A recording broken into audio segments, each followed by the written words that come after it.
विघ्न विनायक मूर्ति की जय। गोपिका जीवन स्मरणं गोविंद गोविंद। जानकी कांत स्मरणं जय जय राम राम।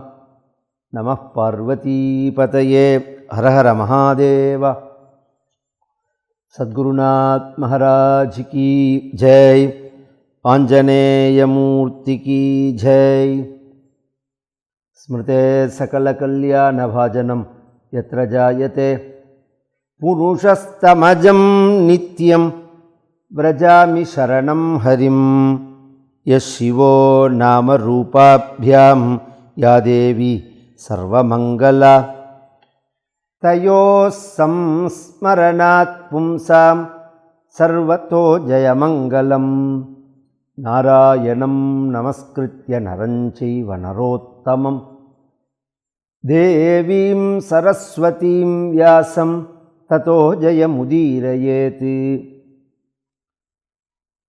यस्वानुभावमखिलश्रुतिसारमेकम् अध्यात्मदीपमतितितीर्षतां तमोन्धम्। संसारिणां करुणयाः पुराणगुह्यं तं व्याससूनुमुपयामि गुरुं मुनीनां। वसुदेवसुतं देवं कंसचाणूरमर्दनं देवकी परमानन्दं कृष्णं वन्दे जगद्गुरुं। पीताम्बरं करविराजित शङ्खचक्रकौमोदकी सरसिजं करुणासमुद्रं। राधासहायमतिसुन्दरमन्दहासं वातालयेशमनिशं हृदि भावयामि। भक्तवात्सल्यजलधेः परमानन्दरूपिणः अस्मदाचार्यराजस्य प्रपन्नोऽस्मि पदाम्बुजं। त्र्यम्बकपुराधीशं गणाधिपसमन्वितं गजारूढमहं वन्दे शास्तारं कुलदैवतं। बुद्धिर्बलं यशोधैर्यं निर्भयत्वमरोगता। अजाढ्यं वाक्पटुत्वञ्च हनुमत्स्मरणात् भवेत्। ओम श्री राधा रुक्मिणी सत्यभामा समेत श्री गोपालकृष्णाय परब्रह्मणे नमः। ओम सद्गुरुचरणारविन्दाभ्यां नमः। वाग्देव्यै नमः। ओम हनुमते नमः। श्रीहरये नमः। भवो भवान्या निधनं प्रजापतेः असत्कृताया अवगम्य नारदात्। स्वपार्षदसैन्यं च ततस्परर्भिः विद्रावितं क्रोधम् अभारमादधे। ஸ்ரீயப்பதியான பரம கருணாமூர்த்தியான பகவானுடைய குண வைபவங்களை கேட்டாலே ஒரு மனிதன் சகல சமஸ்த பாபத்திலேருந்தும் விடுபட்டு மனத்தெளிவை அடைந்து அதன் மூலமாக ஞானத்தை அடைந்து அதன் மூலமாக பகவானை அடைவான் அப்படின்னு பாகவதம் அப்படிங்கிற மகாபுராணமானது நமக்கு ஒரு வழியை காமிக்கிறது. புராணங்களில் மிகவும் உயர்வானது சாரமானது உலகம் முழுவதும் உள்ள பக்தர்களால் தினமும் சொல்லி கேட்கப்படுகின்றதான மகிமையை உடையது. இது எத்தனையோ புராணங்கள் இருக்கு. எல்லாமே பெரிய விஷயங்களை தான் பேசுறது. ஆனால் அது எப்படி இருக்குன்னா, நமக்கு பாதி புரியலை, நமக்கு பாதி புரிஞ்சாலும் அதை ஃபாலோ பண்ணுற மாதிரி இல்லை. அதில் சொல்லப்பட்டதான விஷயங்கள் கேட்குறதுக்கு நன்னா இருக்கு அப்படிங்கிற மாதிரி தான் இருக்கு. நமக்கு புரிகிற மாதிரி ரசிக்கிற மாதிரி எல்லாத்துக்கும் மேலே அதை நாம் பின்பற்ற மாதிரி உள்ளதான ஒரு புராணமாக பாகவதம் அப்படிங்கிறது அமையிறது. அதுவும் நமக்கு பக்தி அப்படிங்கிற ஒரு மார்க்கத்தை நமக்கு காமிக்கிறது. எந்த ஒரு மனிதனும் ஞானத்தை அடைஞ்சு தான் மோட்சத்தை அடையணும். நாம் ஞானத்தை அடையிறதுக்கு தான் என்ன வழின்னு கேள்விங்க. ஞானத்தை எதனால் அடையலாம்? கர்மா செஞ்சு அடையலாமா? யோகாபியாசம் செஞ்சு அடையலாமா? தியானம் செஞ்சு அடையலாமா? தானம் செஞ்சு அடையலாமா? சத்தியத்தை பேசி அடையலாமா? எத்தனையோ, எல்லாமே வழிதான். அந்த ஞானத்தை அடையிறதுக்கு எல்லாமே வழிதான். ஆனால் அதெல்லாம் பேசுகிறதே கூட சிரமமாக இருக்கும். சத்தியம் பேசுகிறது என்ன அவ்வளோ சுலபமாக? மறந்தும் பொய் பேசக்கூடாது. ரொம்ப பேர் நினச்சிட்டு இருக்கா வாயால் சொல்லப்படுற விஷயந்தான் பொய் உண்மைன்னு. மனசுக்கும் வாக்குக்கும் சம்பந்தம் இல்லாமல் பேசுகிறதே பொய் தான். எத்தி மனசாத்தியாயதி தத்வாச்சா வததி அப்படின்னு சாஸ்திரம் சொல்கிறது. உள்ளொன்று வைத்து புறமொன்று பேசுவார் அப்படின்னு தமிழில் சொல்லுவார்கள். நம்ம மனசில் எதை நினைக்கிறோமோ அதை பேசணும். எதை நினைக்கிறோமோ அதை பேசினா அப்புறம் உலகத்தில் நாம் வாழ முடியுமா? வாழ விடுவார்களா? குடும்பத்திலேயே பெரிய சண்டை வந்துடாத. காபி நன்னா இருக்கான்னு கேட்டால் நினச்சதை சொல்லிவிட்டா அப்புறம் காபி கிடைக்குமா? சாப்பாடு நன்னா இருக்கா அப்படின்னு கேட்டால் எப்படி இருக்கோ அதை சொன்னால் சாப்பாடு கிடைக்குமா? அப்படி வாழ முடியுமா உலகத்தில்? என்னால் முடியாது, கஷ்டம்தான். எல்லாரும் என்ன நினச்சிட்டு இருக்கோம்? ஜாக்கிரதைக்காக, பயத்துக்காக அப்படி இருக்கணும்னு நினைக்கிறோம். அது ஒரு பக்கம் இருந்தாலும் அதை விட உயர்வு ஒருத்தர் மனசு வருத்தப்படக்கூடாதுங்கிறதுக்காக அப்படி இருக்கலாம். நம்ம இன்னொருத்தர் மனசு வருத்தப்படக்கூடாது, நாம் சொல்கிற வார்த்தைகளால் வருத்தப்படக்கூடாது. இதில் ரெண்டு விதமாக எடுத்துக்கலாம். இதெல்லாம் நாம் எங்கே எடுத்துக்கிறோம்னா, குடும்பத்துக்குள்ளே எடுத்துக்கிறோம், வெளியில் எடுத்துக்கிறது இல்லை. குடும்பத்துக்குள்ளே நாம் திருத்த வேண்டிய பொறுப்பில் உள்ளவாகலாம்.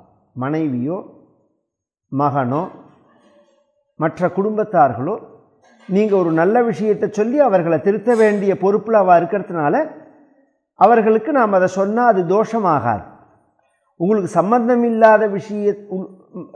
இல்லாதவர்களுக்கு அந்த விஷயத்தை நீங்கள் சொல்லி அவர்கள் மனசை வருத்தப்பட வச்சா அது தோஷமாகும். அது பாபமாகும். இது சாஸ்திரம் சொல்கிறது நமக்கு. இது நுட்பமான விஷயங்கள். இது பொதுவாக நம்ம மனசில் நினைச்சதை பேசணும் அப்படின்னு சொன்னால் மனசு நல்லதாக நினைக்கணும்னு அர்த்தம். பேசுகிற மாதிரி உள்ளதை தான் மனசு நினைக்கணும். சத்தியத்தை தான் நினைக்கணும், தர்மத்தை தான் நினைக்கணும், கருணையை தான் நினைக்கணும், நீதியை தான் நினைக்கணும், நேர்மையை தான் நினைக்கணும். அப்போ தான் மனசில் நினைச்சதை நாம் பேச முடியும் அப்படிங்கிறது. மற்றதெல்லாம் அப்படி பேச முடியாது. ஒரு சின்ன சத்தியங்கிற ஒரு சாதனத்துக்கு சொன்னேன். தானம்ங்கிறது அவ்வளோ சுலபமாக. யார் எதை விரும்புகிறாலோ, எது நம்மக்கிட்ட இருக்கோ அதை கொடுக்கணும். இருக்கிறத இல்லை அப்படின்னு நாம் சொல்லக்கூடாது. அப்படி நம்மளால் இருக்க முடியுமா? நமக்கு இதெல்லாம் எல்லாருமே சேர்ந்து ஒரு வச்சனை வேற கிரியேட் பண்ணி வச்சுருக்கோம். தனக்கு மிஞ்சி தான தர்மம். தனக்கு மிஞ்சி தான தர்மம் மிஞ்சறது என்ன? நீனே மிஞ்ச போகிறது இல்லையா, அப்புறம் உனக்கு என்ன மிஞ்சறது? காதறந்த ஊசியும் வாராதே கடை வழிக்கே அப்படிங்கிற. என் பொருள் என்மனை என்பதெல்லாம் இனி இல்லை என்றாகிடும் பொழுது விக்கீனாவும் குழலிய போது அப்படின்னு அகஸ்தியருடைய பாடல். எதுவுமே மிஞ்ச போகிறது இல்லையே, நீனே மிஞ்ச போகிறது இல்லை, அப்புறம் என்ன இருக்கு? ஒரு நிதானம் வேணுங்கிறதுக்காக அந்த வார்த்தைகள் சொல்லப்பட்டது. ஆனால் உயர்ந்த தானத்தினுடைய ஒரு சொரூபம் என்னன்னா, வேண்டுவார்க்கு வேண்டுவதை ஈவான் அப்படின்னு சிவபெருமானை பற்றி சொல்கிறது. அடியார்கள்லாம் யார்கள் என்ன விரும்புகிறார்களோ அதை கொடுக்கறது அப்படின்னு. அது மாதிரி வாழ்ந்து காண்பிச்சிருக்கார்கள் இந்த உலகத்தில். எத்தனையோ மகான்கள் அது மாதிரி வாழ்ந்து காண்பிச்சிருக்கார்கள். உன் சொத்து முழுக்க போயிடுண்டா, உன்னை ஏமாத்துறதுக்காக வந்திருக்காரா, வந்திருக்கிறது உன் அசுர குலத்துக்கே சத்ருவான பகவான்டா அப்படின்னு சுக்கராச்சாரியார் சொன்னார். வித்வானு அதாத்து எத் ரிபவே ஜகத்ரயம். மேலே வாமனாவரத்தார சரித்திரத்தில் கேட்டால் தெரியும். வித்வானு அறிஞ்சின்றான் மகாபலி. என்ன அறிஞ்சின்றான்? ரிபவே வந்திருக்கிறது சத்ரு அப்படிங்கிறத அறிஞ்சின்றான். எதுக்கு? யாருக்கு சத்ரு? பகவான் யாருக்கு சத்ரு? அந்த சமயத்தில் அசுர குலத்துக்கு சத்ரு. ஆனால்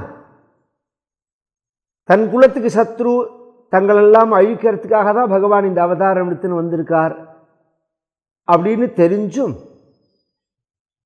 அதாத்துன்னா கொடுத்தான்னா. அதுதான் மகாபலியினுடைய ஒரு உயர்வு. ஓங்கி உலகளந்த உத்தமன் பேர் பாடி அப்படின்னு இந்த மார்கழி மாதத்தில் ஆண்டாள் திருப்பாவை இருக்கு பற்றில ஒருத்தனுடைய ஒரு புண்ணியம், ஒருத்தனுடைய தானம், ஒருத்தனுடைய ஒரு பக்தி, இது எப்படி வளரணும் அப்படின்னா ஓங்கி உலகளந்த அப்படிங்கிறார். அப்படி கொடுத்துட்டே இருக்கிறதேவே பகவான் உலகளந்த பெருமான ஆனானோன்னு நாம் பண்ணுறது அது மாதிரி வளரணும். மகாபலி கொடுத்த தானமானது அது இப்படி வளர்ந்தது அப்படிங்கிறத காண்பிக்கிறதுக்கு தான். அது மாதிரி தானமோ தர்மமோ பிரம்மச்சரியமோ எத்தனையோ விஷயம் இருக்குது. அதெல்லாம் கேட்கறதுக்கு நன்னா இருக்குமே தவிர நம்ம அதை கடைபிடித்து ஞானத்தை அடையிறது அப்படிங்கிறது அவ்வளோ சுலபம் இல்லை. நமக்கு கதாசிரவணம், பகவானுடைய கதைகளை கேட்பது, பகவானுடைய நாமாவை சொல்லுவது அப்படிங்கிறது தான் நமக்கு சுலபமான வழி அப்படிங்கிறத பாகவதம் நமக்கு காண்பிக்கிறது.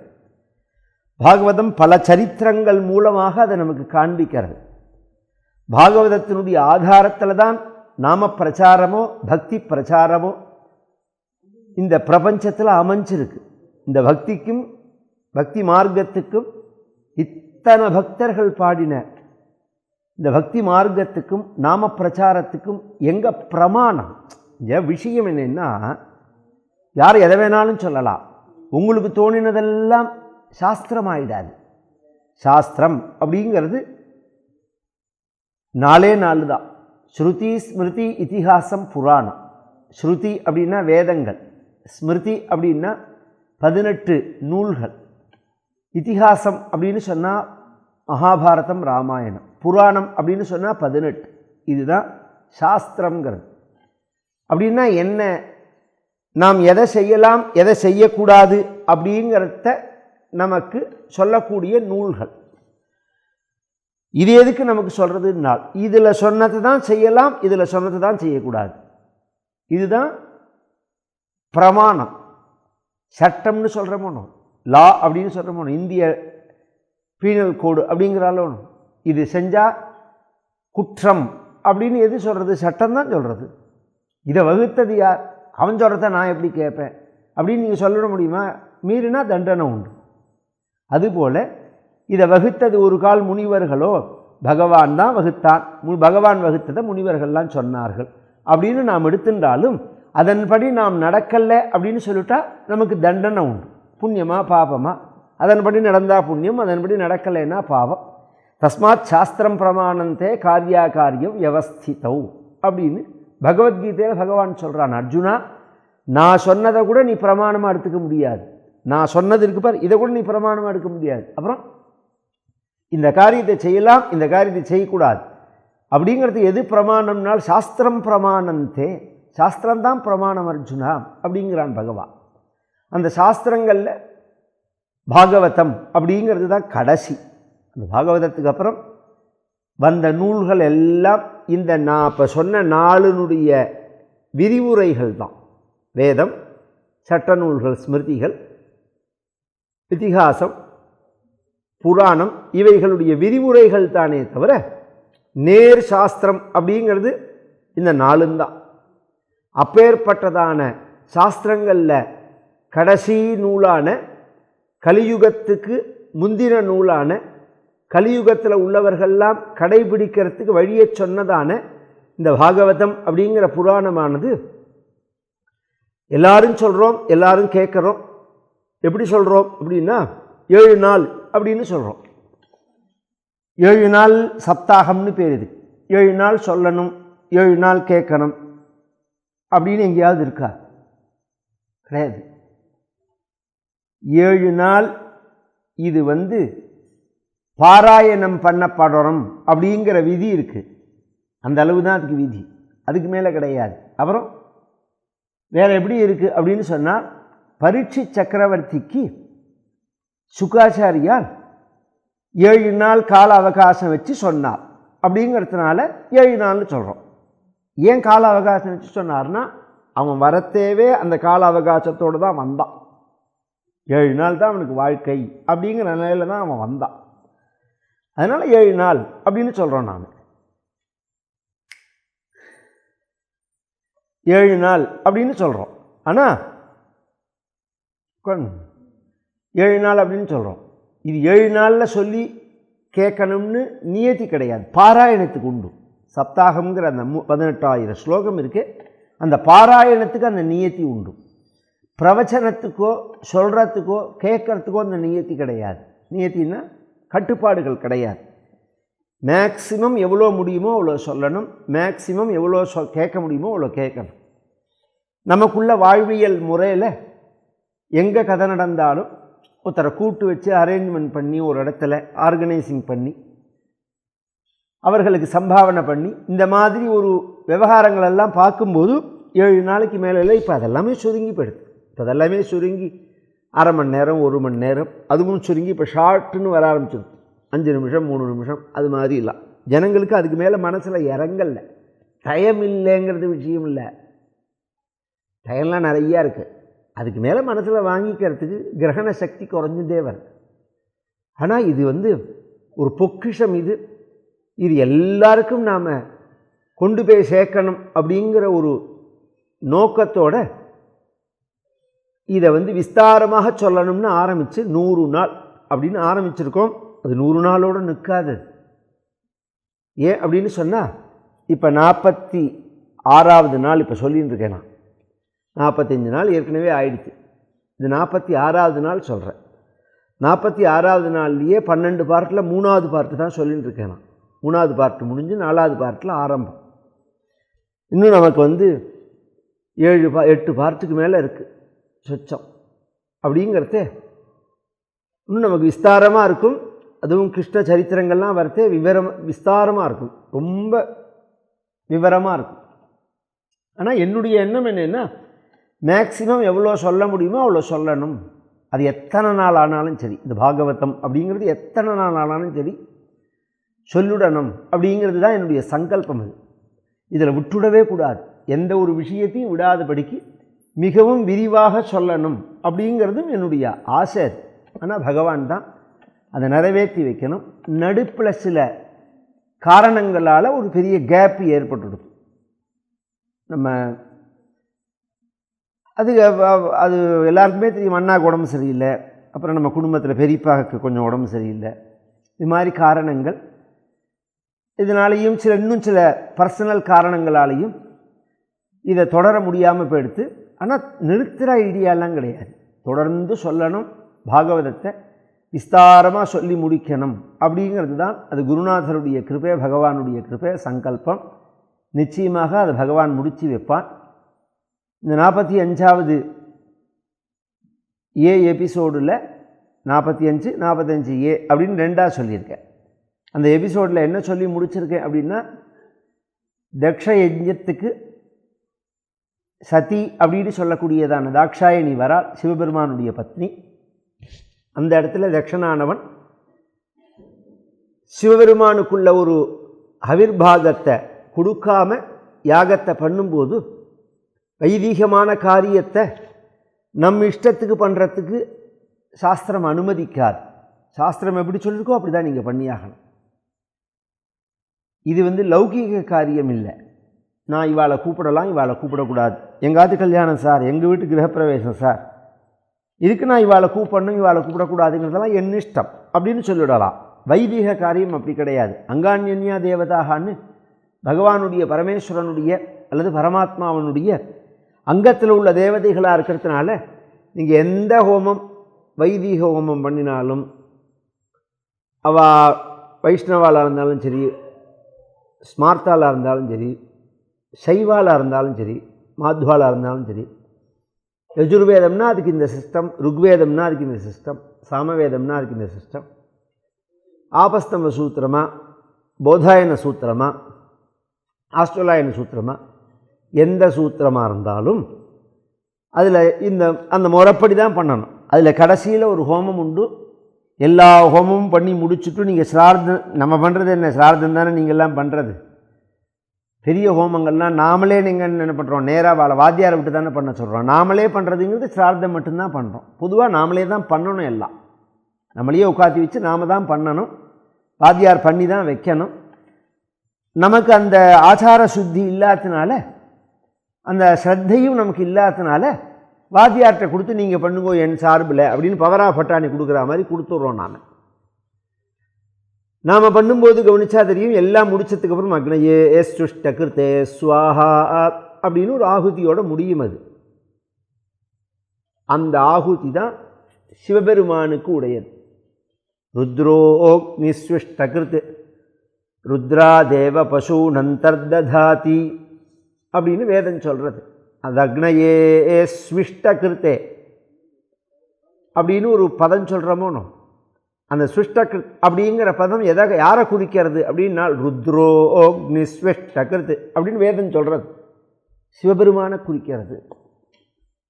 எல்லாம் மிச்சம் இருக்கிறதெல்லாம் அவரை சேர்ந்தது. ஒரு ஹோமத்தில் மிச்சம் மீதி முன்னாடி சில தேவதைகளுக்கெல்லாம் கொடுத்துட்டு எது மீந்திருந்தாலும் அது யாரு போய் சேரும், யாருடைய பாகம் அது அப்படின்னா ருத்ர பாகம். அது ருத்ரனுக்கு உள்ளது. நருத்ர பாகம்னா அந்த ருத்ர பாகத்தை கொடுக்காம இவன் யாகத்தை பண்ணுறதை பார்த்துட்டு தாக்ஷாயணிக்கு வருத்தம் வந்தது. அவள் பேசினாள். பேசிட்டு தன் சரீரத்தில் சத்ய பிரஜஜ்வால சமாதிச்சாக்னினான்னு யோகாக்னினால் தன் சரீரத்தை தியாகம் பண்ணி ஹிமவானுக்கும் மேனைக்கும் பெண்ணாக பிறந்து அவள் பார்வதிங்கிற பெயரில் 5 வயசில் சிவபெருமானை குறித்து தவம் பண்ணி சிவபெருமானை கல்யாணம் பண்ணிண்டாள் அப்படின்னு அந்த சரித்திரத்தை அதோட முடித்தார். சரித்திரமான அதோட முடிச்சிருந்தேன், அதோட முடியலை. பின்ன என்ன நடந்தது அப்படின்னா, அங்கே வந்திருந்த மற்றவர்கள்லாம் இது மாதிரி ஒன்று ஆயிடுத்து அப்படின்னு நினச்சி அதையே பேசினார்கள். தத் பஷ்யதாம் கே புவிச்சாத்புதம் மகத் ஆஹே திவாதா சுமஹான ஜாயதா ஹந்தః பிரியா தெய்வதமஸ்ய தேவி ஜஹாவசூன் கேன சதி பிரகோபிதா. இப்படி வந்திருந்தவர்கள்லாம் பார்த்து பயந்து போயிட்டார்கள். ஐயோ, இப்படி வந்துட்டாலே சதி. தத் பஷ்யதாம் கே, ஆகாசத்தில் தேவதைகள்லாம், கேன்னா ஆகாசங்கிறதே பொதுவாக பூஸ்பரிசம் இல்லாத நிலைன்னு அர்த்தம். தேவதைகள்லாம் ஆகாசத்தில் இருந்தார்கள். என்ன அர்த்தம்னா பூமியில் அவர்கள் கால் படாது. அது எப்படி சார்னா இந்த கிரகத்தை சார்ந்தவர்கள் இல்லையோனோ. இப்போ நாம் சந்திரனுக்கு போனால் சந்திரனில் நாம் கால் படாதபடிக்கு நிற்கிறார்கள்னு விஞ்ஞானிகள் சொல்கிறார்கள். ஏன்னா அங்கே அந்த நாம் பூமியை சேர்ந்த ஒரு பொருளாக இருக்கிறதுனால நம்மளை அது ஈர்க்கலை. புவி ஈர்ப்புங்கிறது அங்கே கிடையாது. நாம் பூமியை சேர்ந்த பொருளாக இருக்கிறதுனால பூமி தன்னோட பொருள்னு அதை இழுத்துக்கிறது. அங்கே அது கிடையாது. அதுக்கு எது பொருளோ அதை இழுத்துக்கும். அது தேவதைகளுக்கு இந்த லோகம் இல்லாததுனால இந்த கால் படாது அவர்களுக்கு அப்படின்னு இருக்கு. அதனால் ஆகாசத்தில் நின்னார்கள் தேவதைகள் அப்படின்னு. புவிச்சாத்புதம் மகத்து, இதை பார்த்துட்டு என்ன இப்படி பண்ணிவிட்டார், அற்புதமான, இது உயர்ந்த விஷயந்தான். ஏன்னா இதை ஒருத்தர் நெருப்பு மூட்டி மண்ணெண்ணையை ஊற்றி அப்படிலாம் கொளுத்தி விடல. சத்ய பிரஜஜ்வால சமாதிச்சாக்னினா ததர்ஷ தேஹோ ஹத கல்மஷா சதி சத்ய பிரஜஜ்வால சமாதிச்சாக்னினா. தன்னுடைய சரீரம் இருக்க உடம்பு, அதை எப்படி அவள் எரிச்சின்றாள் சதி தேவி அப்படின்னு பாகவதன் சொல்லும்போது அவன் அந்த தக்ஷன் பேசின உடனே அங்கே உட்கார்ந்துட்டான். உட்கார்ந்து ததஸ்வபர்த்து சரணாம்புஜாசவம் ஜகத்குரோஹோ சிந்தயதி நச்சாபரம் ததர்ஷ தேஹோ ஹத கல்மஷா சதி சத்ய பிரஜஜ்வால சமாதிச்சாக்னினா. தியானத்தில் கோவப்பட்டு ஆத்திரப்பட்டு முட்டிண்டு மண்டை உடஞ்சி ரத்தம் விட்டு மாத்திரையை போட்டுட்டு கயத்தில் தொங்கி இப்படியா உயிரை விடுவா? பைத்தியம் இல்லை. லோகத்தில் எத்தனை பேர் இருந்து என்ன சீண்டினா நமக்கு என்ன? இவனுக்கு நமக்கு இவாளுக்கு நமக்கு என்ன சம்பந்தம்? நாம் பிறந்தது அரிது. ஒருத்தருக்காக நாம் உயிரெல்லாம் விட்டுடக்கூடாது. விட்டால் பகவானுக்காக விடணும், பகவானுக்காக விடணும், தர்மத்துக்காக விடணும், லோகத்துக்காக விடணும். தனிப்பட்ட முறையில் கோபத்துக்காகவோ துவேஷத்துக்காகவோ ஆத்திரத்திலேயோ வருத்தத்திலேயோ உயிரை விட்டால் பைத்தியம்னு அர்த்தம். இவர்களோட நம்ம உலகம் முடிஞ்சு போயிட்டா என்ன? எவ்வளோ பெரிய உலகம் இது, மாபெரும் உலகம். அப்படி விட்டுட்டு கால் நடையா அப்படி ரிஷிகேஷத்தில் நடந்து பாருங்க, மேலே எத்தனை அண்ட சராச்சரங்கள், ஹிமாச்சல பிரதேசங்கள், எத்தனை எத்தனை மனிதர்கள் எப்படி வாழறார்கள். பகவான் ஒத்தர் தயவில்லாமல் நம்மளை வாழறதுக்கு இந்த உலகத்தை படைச்சிருக்கா. அதுதான் சத்தியம். நாம் இன்னொருத்தர் வீட்டு வாசல்லவே நின்று கை நீட்டி ஒருத்தர் மூஞ்சியை எதிர்பார்த்து நாம் வாழ்க்கையை ஒரு நாளை கழிக்கிற மாதிரி பகவான் நம்மளை வைக்கல. யோமே கர்ப்பகதஸ்யாபி விருத்திங் கல்பித்தவான் பிரபுன்னு 3 மாதம் கழித்து பிறக்க போகிற நமக்கு தாயார்கிட்ட பாலை தயார் பண்ணுற பகவானா பிறந்த நம்மளை விட்டுடுவான். நம்மளை பகவான் கைவிடவே மாட்டான். நம்ம இன்னொருத்தரை எதிர்பார்த்தே நம்ம வாழ்க்கை கிடையாது. எல்லாரையும் மதிக்கணும், எல்லாருக்கும் ஒரு மரியாதை கொடுக்கணுங்கிறதெல்லாம் வேறு விஷயம். அதே சமயம் ஆத்திரத்திலேயோ கோபத்திலேயோ வருத்தத்திலேயோ உயிரை விட்டால் அவன் பைத்தியம் ஆகும். ஏன்னா உலகம் அதோட முடிஞ்சு போகலையே ஒன்றும். இப்போ சதீதேவி விட்டாலேன்னாள். சதீதேவி ஆத்திரத்தில் விடலை, கோபத்தில் விடலை, பின்ன தியானத்தினால விட்டாள், யோகத்தினால விட்டாள்னு இருக்குது. சரி, ஏன் விட்டாள் சால்னா, இந்த உடம்பானது தக்ஷனோட சம்பந்தப்பட்டது. தக்ஷனோட புத்திரி சதீதேவி. யார்? தக்ஷனுடைய புத்திரி, தாக்ஷாயினின்னு பேர். அதனால் தக்ஷனுக்கு சிவபெருமானுக்கு ஆகாது அப்படிங்கிறது உலகத்தில் பிரசித்தம். இவள் அதை மீறி சமாதானப்படுத்திட்டு தன் அப்பா பண்ணின யாகத்துக்கு வந்த இடத்துல தக்ஷனுடைய ஒரு சுபாவத்தை பார்க்கிறாள். தனிப்பட்ட முறையில் அவள் தக்ஷனுடைய குணாதிசயங்களை எடை போடல, அவனுடைய அபக்தியை பார்த்தாள், சிவத்வேஷத்தை பார்த்தாள்.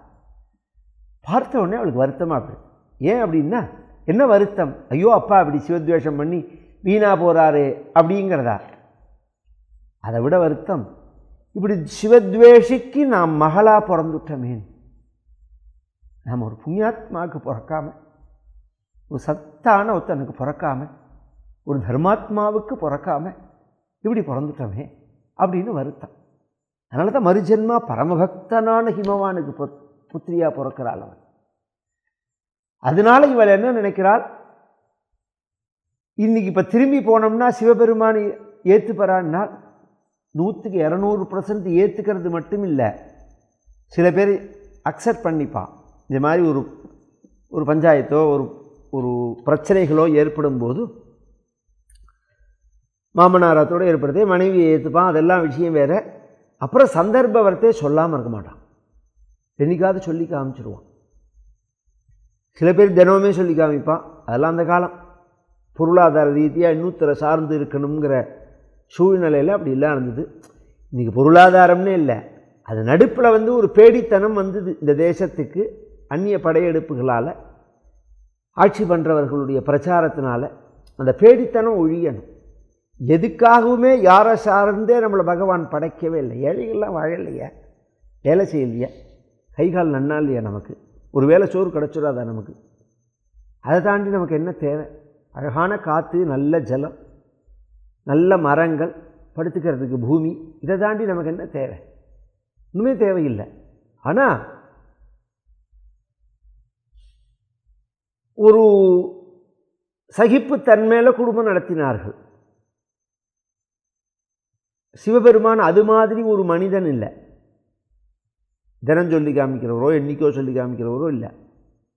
பின்ன இவ மறந்தாலும் மறக்க முடியாதபடிக்கு இவளுடைய பேர் அமைஞ்சிருக்கு.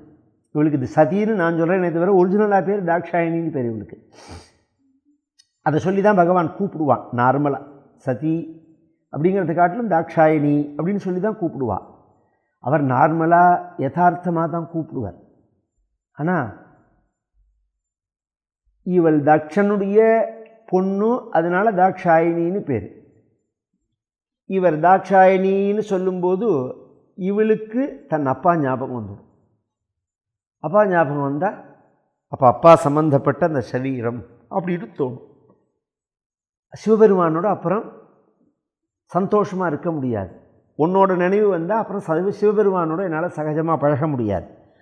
உன்னோட நினைவு வரத்துக்கு காரணம் இந்த உடம்பு, உன் சம்பந்தப்பட்ட இந்த உடம்பு.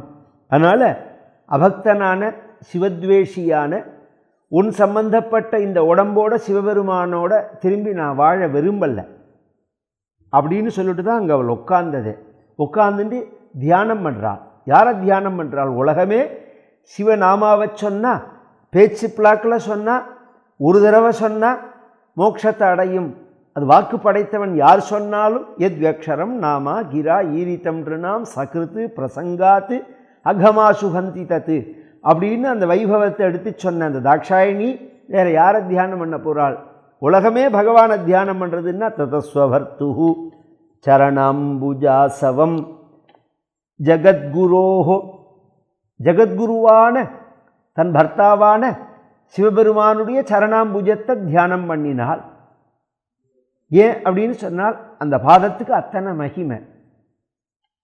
அப்பர் சுவாமிகள் சொல்கிறார், மாசில் வீணையும் மாலை மதியமும் வீசு தென்றலும் விங்கினல் வேனிலும் மூசுவண்டரை பொய்கையும் போன்றதே ஈசன்யதை இணையடி நிழலே. மாசில் வீணையும், ஒரே சமயத்தில் நல்ல வீணாகானத்தை காதால கேட்டால், மாலை மதியமும் சந்திரனை கண்ணால் பார்த்தா, தென்றல் காற்று உடம்பு மேலே பட்டா, வசந்த காலத்தில் உள்ள புஷ்பங்கள் பூத்து அந்த வாசனையை நுகர்ந்தா, தாமரை பூத்திருக்கக்கூடிய குளத்தினுடைய ஜலத்தை குடித்தா, கண்ணு காது மூக்கு நாக்கு தோல் இந்த 5 தான் ஞானேந்திரியங்கள்னு பேர். இது மூலமாக தான் நாம் சுகத்தை அடையிறோம். இந்த சுகத்துக்காக தான் தவிக்கிறோம், இந்த சுகத்துக்காக தான் நாம் உழைக்கிறோம், இந்த சுகத்துக்காக தான் ஏங்குறோம், இந்த சுகத்துக்காக தான் சாகிறோம், இந்த சுகத்துக்காக தான் திருப்பி பிறக்கிறோம். எல்லாமே இருக்குதான் அஜ்ஞானிகளுக்கு. இதை சுகம்னு நினச்சி இதுக்காகவே தான் வாழறது, இதுக்காகவே தான் சாகிறது, இதுக்காகவே தான் பிறக்கிறது. எல்லாமே பார்த்தது போரும்னு தோணலை, கேட்டது போரும்னு தோணலை, நுகர்ந்தது போரும்னு தோணலை, ருசித்தது போரும்னு தோணலை, ஸ்பரிசித்தது போரும் அப்படின்னு தோணலை. எப்போ போரும்னு தோணலையோ, எப்போ இந்த உடம்பானது அதுக்கு அன்ஃபிட்டாக ஆறதோ, அப்போ அடுத்த ஜென்மாவை எடுத்து ஃப்ரெஷ்ஷாக ஒரு உடம்பை அடைஞ்சு அதன் மூலமாக இந்த சுகங்களை திருப்பி அடையிறது இந்த ஜீவன் அப்படின்னு சாஸ்திரம் சொல்கிறது. இதுக்கு நடுப்பில் பெரிய ப்ராசஸ், இந்த உடம்பை விட்டுட்டு இன்னொரு உடம்பை அடையிறதுக்குள்ளே பெரிய ப்ராசஸ். அது இதில் ஒன்று வழியாக ஒரு சுகத்தை நாம் அடையிறதுக்கே பெரிய பாக்கியம் பண்ணியிருக்கிறோம், புண்ணியம் பண்ணணும் அப்படிலாம் நாம் சொல்லிக்கிறோம். நல்ல சாப்பாடு சாப்பிட்டாலும், நல்ல காட்சியை பார்த்தாலும், நல்ல சப்தத்தை கேட்குறதா இருந்தாலும், இந்த 5 நாளையும் ஒரே சமயத்தில் ஒருத்தன் சுகத்தை அனுபவிக்க முடியுமான்னா முடியாது. ஏன்னா ஒரு சமயத்தில் ஒரு புலன் தான் வேலை செய்யும். ஏன்னா உள்ளே இருக்கக்கூடிய அந்தःகரணமான மனசு ஒன்று தான். இவைகள்லாம் கருவிகள், கண்ணு காது மூக்கு வாக்கெல்லாம் கருவிகள். அது வழியாக மனசு விஷயத்தை தொடும்போது தான் அந்த சுகமானது உள்ளுக்குள்ளே போகிறது, தொடர்றது. இந்த கருவிகள் வழியாக மனசு வரத்தே, மனசு ஒன்று தானே இருக்குது. கருவிகள் 5 இருந்தாலும் மனசு ஒன்று தானே. கண்ணு வழியாக வரத்தே காது கேட்காது, காது நன்னா உத்து கவனிக்கும்போது கேட்கும்போது கண்ணு பார்க்காது, பார்க்குற மாதிரி இருக்கும், வாங்காது, உள்ளே வாங்காது. ஒருத்தரே எதிர்த்தாப்பில் வராருன்னு வச்சுக்கோங்களேன், அவரை பார்க்க தான் நம்ம போகிறோம், வேறு ஏதோ ஃபோனில் பேசிகிட்டே போகிறோம் அப்படின்னு வச்சுக்கோங்க. அவர் எதிர்த்தாப்பில் வரார், ஹலோங்கிறார், நாமும் ஹலோங்கிறோம், கவனித்து பேசிகிட்டே போயிட்டு 2 அடி தாண்டின உடனே அப்புறம் உள்ளு மனசில் வாங்கின அப்புறம் சார் சார் சார் ஒரு நிமிஷம் நான் உங்களை பார்க்க தான் வந்தேங்கிறான். அவரை பார்க்க தானே போகிறேன், அவன் வீட்டுக்கு தானே போகிறேன். அப்போ ஏன் முதல்ல அவரை பார்த்தோடனே ஹலோன்னு உடனே நீனும் ஹலோன்னு சொன்னேன், அப்புறம் ஏன் அப்போ நீ நிற்கலைன்னா அப்போ ஃபோன் பேசிந்த அந்த சப்தத்தில் இருந்தது மனசு. அப்புறம்தான் மனசு போய் உன்னை தொடர்றது, உள்ளே போய் காமிக்கிறது. நீ இப்போ கண்ணால் பார்த்தியே அது அப்படின்ன உடனே அந்த அந்த காதுக்குள்ள கனெக்ஷனை விட்டுட்டு இந்த கனெக்ஷனை மாற்றி விடுறா அப்படிங்கிற மாதிரி இது. ஒரே சமயத்தில் 5 புலன்களால் நாம் ஆனந்தத்தை அடைஞ்சோம்னா எப்படி இருக்குமோ? முடியாது, பேசிக்காக முடியாது. அடைஞ்சா எப்படி இருக்குமோ அப்படி இருக்கும். பகவானுடைய சரணத்தை தியானம் பண்ணினால் எத் பாதபத்மம் மகதாம் மனோலிபிகி நிஷேவிதம் பிரம்மரசாசவார்த்திபிகி லோகஸ்ய யத்வர்ஷதி சாசிஷோர்த்தினஹ தஸ்மை பவான் துருஹ்யதி விஸ்வபந்தவே அப்படின்னு பாகவதமே சொல்றது. எத் பாதபத்மம் மகதாம் மனோலிபிகி நிஷேவிதம் பிரம்மரசாசவார்த்திபிகி அப்படின்னு. அது மாதிரி பகவானுடைய அந்த சரணத்தை தியானம் பண்ணுறது அப்படிங்கிறது சாதாரண விஷயம் இல்லை. சரணாம்புஜாசவம் ஜகத்குரோஹோ, உலகத்துக்கே குருவான பகவானுடைய சரணத்தை தியானம் பண்ணுறார். சிந்தயதி நச்சாபரம், அபரம் ந சிந்தயதி, வேற எதையும் நினைக்கல. ததர்ஷதேஹோ ஹத கல்மஷாசதி சத்ய பிரஜஜ்வால சமாதிச்சாக்னினா, பரம பரிசுத்தையானார். அப்படியே கொண்டு போய் எல்லாத்தையும் சரீரத்தை, ஸ்பரிசத்தை, ஸ்மரணத்தை, சித்தத்தை, மனசை, புத்தியை வச்சு கொண்டு போய் அதெல்லாம் பகவானுடைய சரணத்தில் கொண்டு அப்படியே எல்லாத்தையும் சமாதியை அடையும் போது சரீரம் பிரஜையே விட்டு போயிடும். ஒரு கட்டத்தில் இந்த உடம்பு நான் அப்படிங்கிற உணர்வு விட்டு போயிடும். அதுதான் விழித்தின்று விடணும், அதுதான் ஞானம்ங்கிறது. நீங்கள் போதையை சாப்பிட்டு விட்டால் அது ஞானம் இல்லை. போதை தெரிஞ்சோடனே இப்போ எப்படி உடம்பு நான்கிற எண்ணம் வந்துடும். தூங்கிட்டு இருக்கிறதே விட்டால் அது ஞானம் இல்லை. தூக்கத்திலே நீங்கள் முழிச்சுட்ட உடனே நான்கிற எண்ணம் வந்துடும். நான் சொல்கிறது அப்படி இல்லை, விழித்தின்னு இருக்கிறதேவே அந்த எண்ணம் விடணும். அது இந்த உடம்பு நான் இல்லை. சதாசிவ பிரம்மேந்திரால் கையை வெட்டினா ஒரு துருஷ்க ராஜா அவர் பாட்டுக்கு நடந்து போனார். ஓடி நான் கையை விட்டுட்டேன். நான் யார் கையேன்னு கேட்டார். உங்கள் கையை. நான் எனக்கு எதிராக கையினார் அவர். இதோ வெட்டியிருக்கேனேன்னு. நான் எங்கே? நான் அதோ அதுவா, எங்கே நீ வெட்டினியோ அங்கேயே வெயினார் அவர். வச்சார் ஒட்டினு வச்சார் ஒட்டினது. அப்படிலாம் சரித்திரத்தில் இருக்குது, நிறையா இருக்குது. நிரூபிக்கிறாமல் நிறையா நடந்திருக்கு. நம்புறதுக்கு தான் நமக்கு புண்ணியம் இல்லை, சக்தி இல்லை. புரிஞ்சுக்கிற அளவுக்கு நமக்கு சக்தி இல்லை, சுத்தி இல்லை. அப்படிங்கிறது தான் விஷயம். இவள் பகவானை தியானம் பண்ணும்போது இந்த உடம்பு இருக்குது, இந்த உடம்பை நாம் கட்டையாக்க முடியும், காற்றை லைட்டாக்க முடியும், ஐஸாக்க முடியும். இந்த உடம்பை நெருப்பாக்க முடியும். என்ன வேணாலும் ஆக்கலாம் இந்த உடம்பை. இதெல்லாம் தியானத்தில் சொல்லப்பட்டிருக்கு. அதில் குண்டலினி சக்தி அடியிலேருந்து கலப்பி இவள் கொண்டு மேலே அப்படி மோத விடுறதே, ஒன்னோட ஒரு பொருள் மோதும்போது எப்படி அது தீ கிளம்புமோ அது மாதிரியா நெருப்பு கிளம்பி இந்த உடம்பானது சத்ய பிரஜஜ்வால அப்படி தீ பிடிச்சுன்றதா. அந்த உடம்பானது தீ பிடிச்சுன்றது. தீ பிடிச்சுன்றதுன்னா யாரோ மேலே நெருப்பை போட்டால், பெட்ரோலை ஊற்றினால் அதனால தீ பிடிச்சுன்றதுன்னு சொல்லலைங்க சுகாச்சாரியால். சமாதிச்சாக்னினாங்கிறார். சமாதி அக்னினால அப்படிங்கிறார். இப்படி ஒரு அக்னின்னு நம்ம கேள்விப்பட்டிருக்கோமா? சொல்லுங்க. சமாதி அக்னி அப்படின்னு ஒன்று கேள்விப்பட்டிருக்கோமா? அப்படி இருக்குது. சமாதியினால் ஏற்பட்ட நெருப்புனால உடம்பானது பஸ்மமாச்சு. அதை தான் பார்த்துட்டு அந்த தேவதைகள்லாம் பிரமிச்சு போயிட்டார்கள். தத்பஷ்யதாம் கே புவிச்சாத்புத்தம், இப்படி ஒரு அத்புதத்தை அவர்கள் பார்த்தது கிடையாது. இதெல்லாம் யோகத்தினால சரீரத்தை தியாகம் பண்ணுறதுங்கிறது ரொம்ப அபூர்வம். அது சாஸ்திரங்கள்லேயே ரொம்ப அபூர்வம், புராணங்கள் இதிகாசங்கள்லேயே அபூர்வம். பகவானுக்கே அது ஆச்சரியத்தை கொடுக்கும். பகவானே அதை பார்க்கணும்னு ஆசைப்படுறாங்கிறது தான் புராணங்கள் நமக்கு காண்பிக்கிறது. ராமாயணத்தில் சரபங்கர் அப்படிங்கிற ஒரு மகரிஷி இந்த யோகத்தினால சரீரத்தை தியாகம் பண்ணுறத பகவான் நேரப்பே பார்த்தான்னு இருக்குது. அதை விட ஆச்சரியம், அப்பயாவது சீதை கூட இருந்தாள். அடுத்தது சீதையை ராவணன் தூக்கின்னு போன பிறகு தேடின்னு வர சமயத்தில் ஜடாயுவுக்கு பகவான் மோட்சத்தை கொடுத்து கபந்தனுக்கு சத்கதியை கொடுத்துட்டு அடுத்தது கபந்தன் சுக்ரீவனோட சக்கியம் பண்ணிக்கோன்னு சொன்ன பிறகு கிளம்பி பகவான் சபரியாரம்யமாசிரமம் அப்படின்னு சபரியினுடைய ஆசிரமத்துக்கு வரா.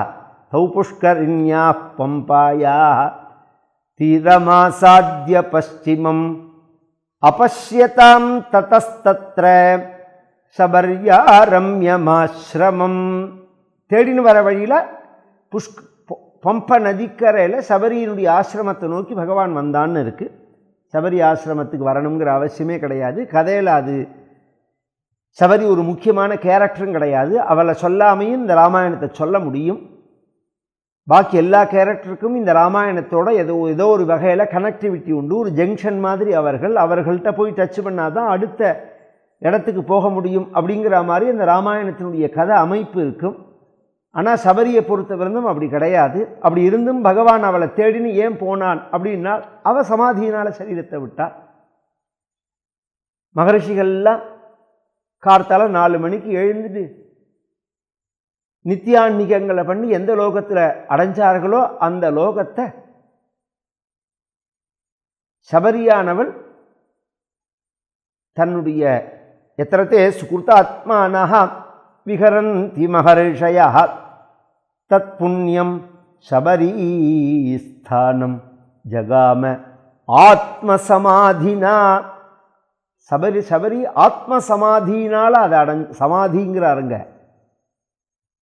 சமாதி நிலையில் அந்த இடத்த அடைஞ்சால் அப்படின்னு இருக்கு. அப்படி அதை பார்க்கணும் அப்படின்னு ஆசைப்பட்டான் பகவான்.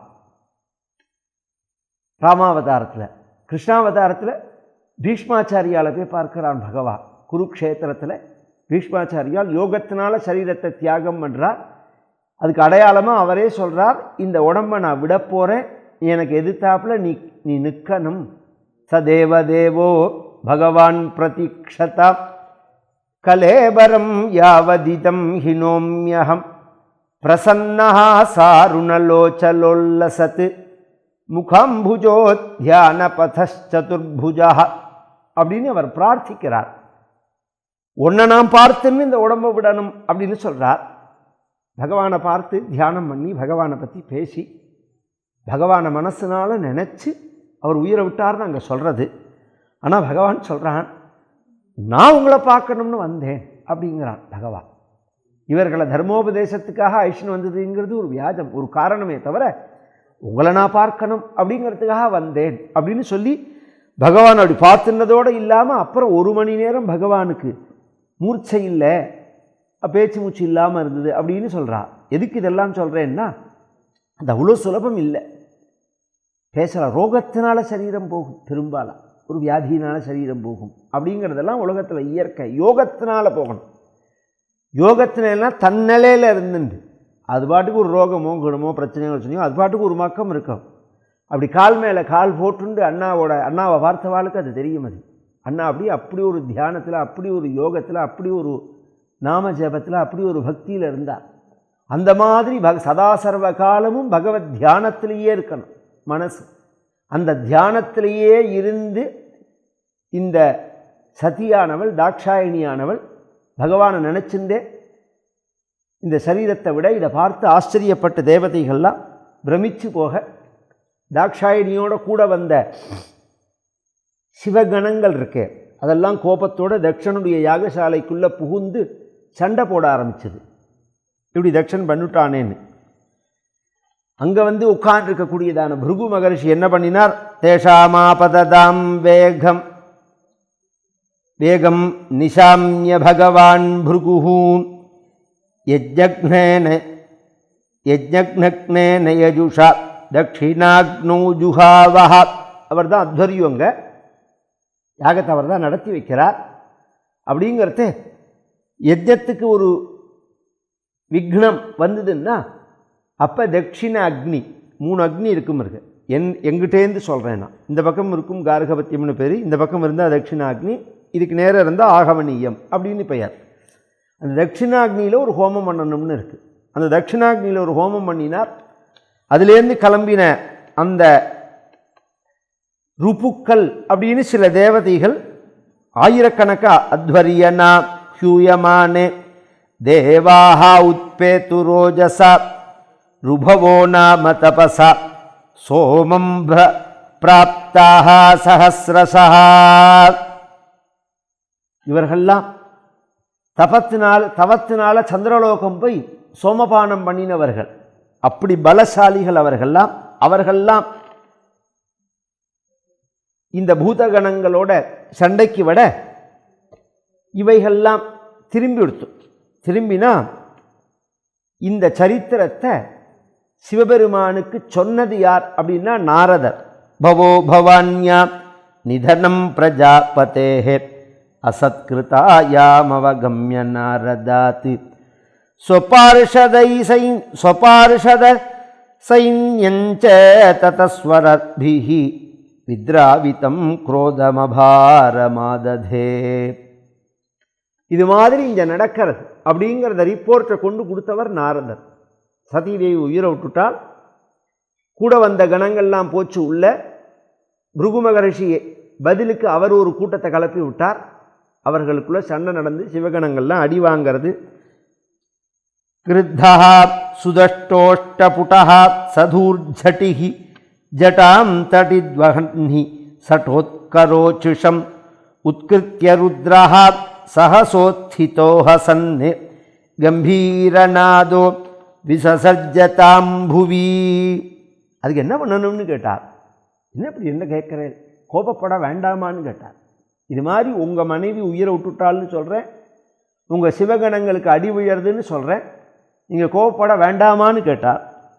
நீ கோபப்படணும்னு சொன்னால் கோபப்படுறேன்னாள் பகவான். இதெல்லாம் ஆச்சரியமான இடங்கள்.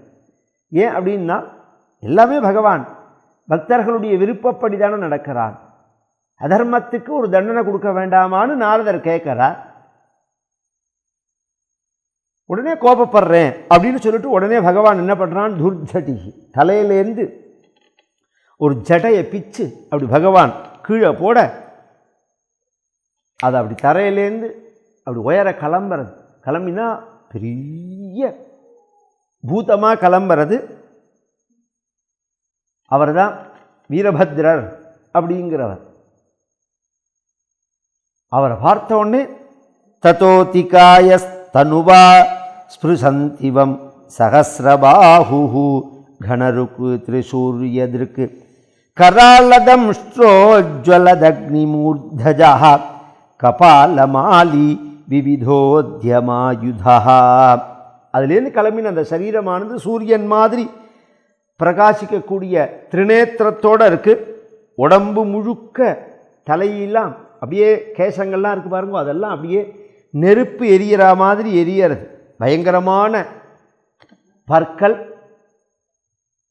கபால மாலையை போட்டுருக்கு கழுத்தில், ஆயிரக்கணக்கான கைகள், ஆயிரக்கணக்கான கைகள்லையும் ஆயிரக்கணக்கான ஆயுத ஜாலங்கள். இவைகளோடு அவர் கிளம்பி தம் கிம் கரோமீதி கிருணந்தமாக பத்தாஞ்சலிம் பகவான் பூதநாதா தக்ஷம் சயஜ்ஞம் ஜஹிமத்பட்டானாம் தொமக்ரிணி ருத்ரபட்டாம் சகோமே. நான் என்ன பண்ணணும் அப்படின்னு கேட்குறார். ஏன்னா எஜமானன் பகவான் இல்லையா, சிவபெருமான் தானே அவரை உண்டாக்கினவர், சிருஷ்டி பண்ணினவர். அதனால் அவரை பார்த்து நான் என்ன பண்ணப்படணும், நீங்கள் எதுக்காக என்னை உண்டாக்கினேன், நான் என்ன பண்ணணும் அப்படிங்கிறத நீங்கள் கட்டளையிடுங்கள், அதன்படி நான் நடக்கிறேன் அப்படின்னு சொன்ன உடனே பகவான் சொன்னார், நீ என்னோட அம்சம்தான், என்னோட அம்சம் நீ போய் என்ன பண்ணணும்னா தட்சணையும் தக்ஷ யஜ்ஞத்தையும் நாசம் பண்ணிட்டு வாண்டான். அவன் தானே திமுரோடு நடந்துட்டான், ரெண்டையும் நாசம் பண்ணிட்டு வா அப்படின்னா கிளம்பி வரார்.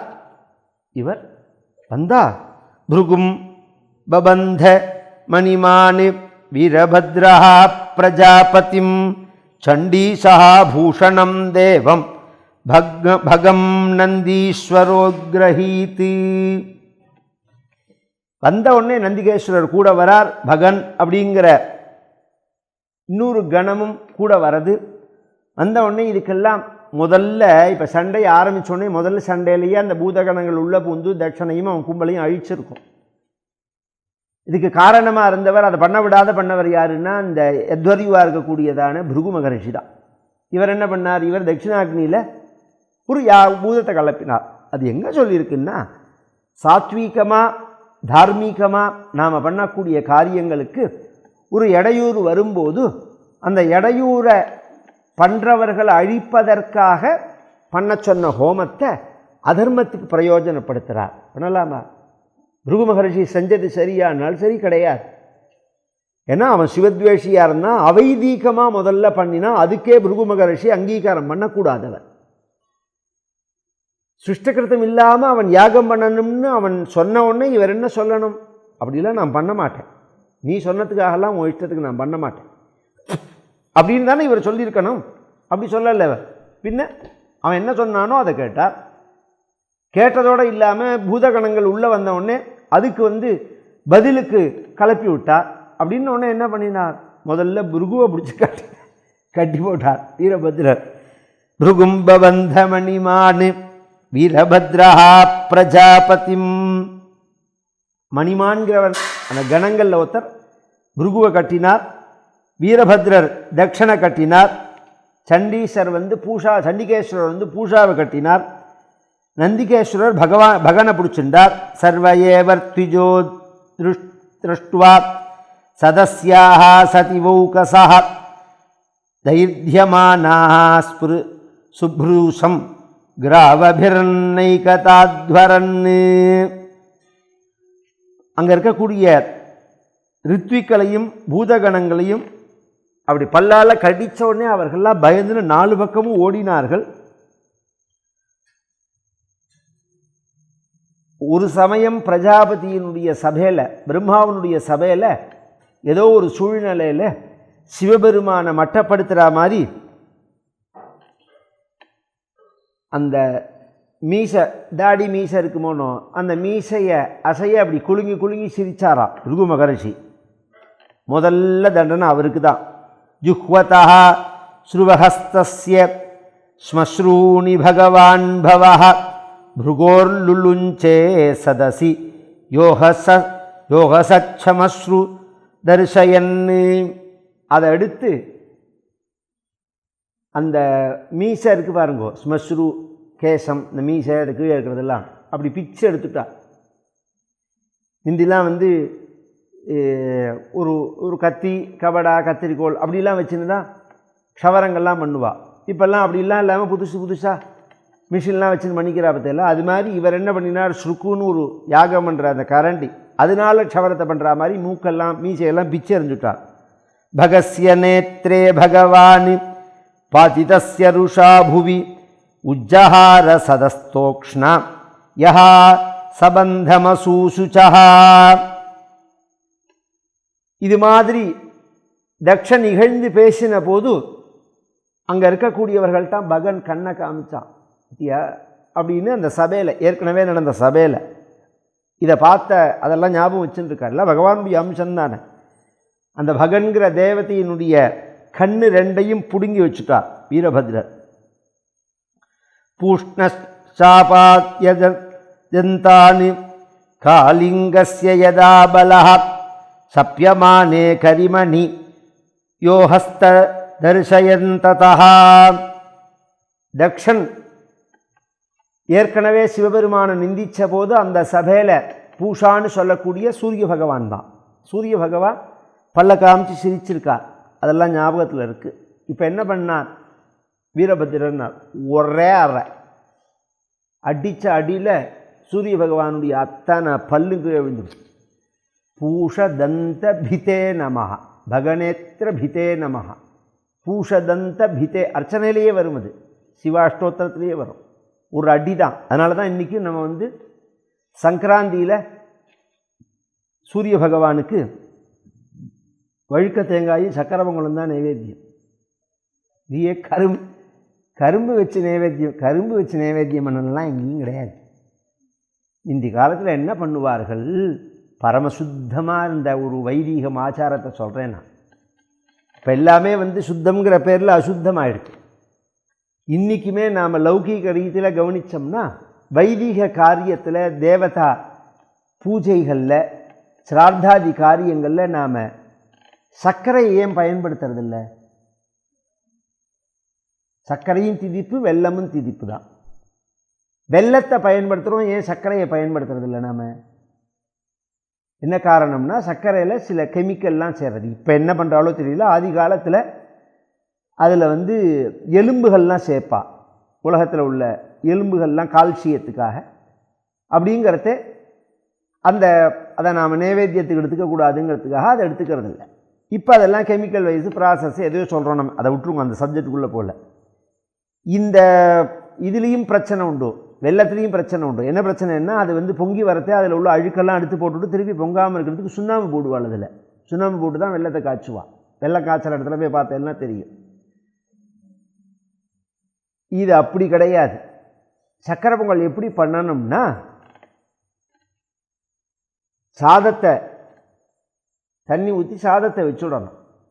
பொங்கலை வச்சுட்டு அந்த சாதம் பொங்குற சமயத்தில் கரும்பை எடுத்துன்னு கரும்பை நெசுக்கி விட்டு அதில் உள்ள சாரை அப்படியே அதில் புழியணும்.